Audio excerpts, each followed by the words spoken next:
Hi అండి అందరికీ. ఈరోజు అయితే బంగాళదుంప పకోడీ రెడీ చేసుకుందాం. దీనికి కావాల్సినవి చూద్దాం. చూడండి, ఇవన్నీ దానికి కావాల్సిన పదార్థాలు నేను ఒక్కొక్కటి వేస్తూ చూపిస్తాను. చూడండి, ఇప్పుడైతే నేను బంగాళదుంప తీసుకున్నా. ఫస్ట్ అయితే 2 స్పూన్లు ఉప్పు వేసుకుంటున్నా. మనకు తగినంత ఉప్పు మనం వేసుకోవాలి ఫ్రెండ్స్. చూడ ఆ విధంగా అయితే మొక్కజొన్న పిండి అయితే 2 స్పూన్లు వేసుకుంటున్నా. చూడండి 2 స్పూన్లు. అలాగే బియ్యం పిండి కూడా 2 స్పూన్లు అయితే నేను వేసుకుంటున్నాను.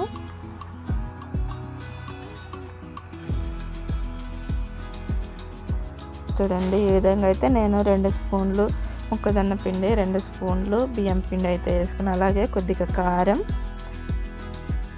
కొంచెం గరం మసాలా అయితే వేసుకొని ఎంత బాగా మనకు బంగాళదుంపలకు బాగా పట్టేలాగా కలుపుకుంటున్నాను. చూడండి, ఈ విధంగా మనం కలుపుకుంటే.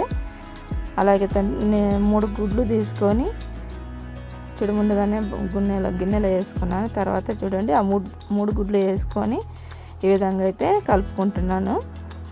మనకి ఎందుకంటే గుడ్డు వేసుకుంటే బాగుంటుంది అనమాట. అందుకని ఈ విధంగా మొత్తం అయితే నేను కలిపి పెట్టాను. చూడండి, ఈ విధంగా. ఇప్పుడు మనము దీనికి మూత పెట్టి మనము పక్కన పెట్టుకుని అయితే కదోడు పక్కన పెట్టుకోవాలి ఒక 5 నిమిషాలు. అలాగే నేను ముందుగానే నూనె అనేది వేడి చేసి పెట్టాను ఫ్రెండ్స్. ఈ విధంగా మనం కలిపి పెట్టుకున్న బంగాళదుంప మిశ్రమాన్ని మనము ఇక్కడ పకోడీ లెక్క వేసుకోవాలి ఒక్కొక్కటిగా. ఈ విధంగా మీరు చేసినట్టయితే చూడండి, ఒక్కొక్కటి వేసుకునే మాట అయితే మనకు కొంచెం అతుక్కోకుండా బాగుంటాయి. చూడండి, ఈ విధంగా అయితే నేను బంగాళదుంపలు అనేది పకోడీ లెక్క వేసుకొని వేయించుకుంటున్నాను. చూడండి, అయితే మీరు కూడా ట్రై చేయండి ఫ్రెండ్స్, బాగా వస్తాయి. చూడండి, బంగాళదుంప మనకు గుడ్లు ఇంట్లో ఉండే, కారం, ఉప్పు, అలాంటివి గరం మసాలా అన్నీ మనకి ఇంట్లోనే ఉండేవి. మీరు ఖచ్చితంగా ట్రై చేయండి, బాగుంటుంది. అయితే నాకైతే భలే నచ్చినాయి, మా పిల్లలకు కూడా అయితే బాగా నచ్చినాయి.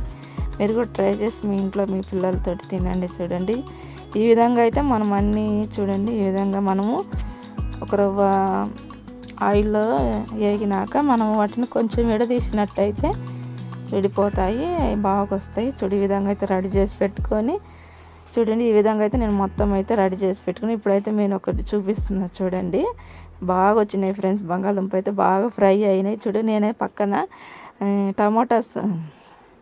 టమాటా సాస్ పెట్టుకొని నేను చూపిస్తున్నా కదా. ఈ టమాటో సాస్తో అయితే భలే ఉన్నాయి ఫ్రెండ్స్. మీరు కూడా ట్రై చేయండి, లైక్ చేయండి, షేర్ చేయండి, సబ్స్క్రైబ్ చేయండి.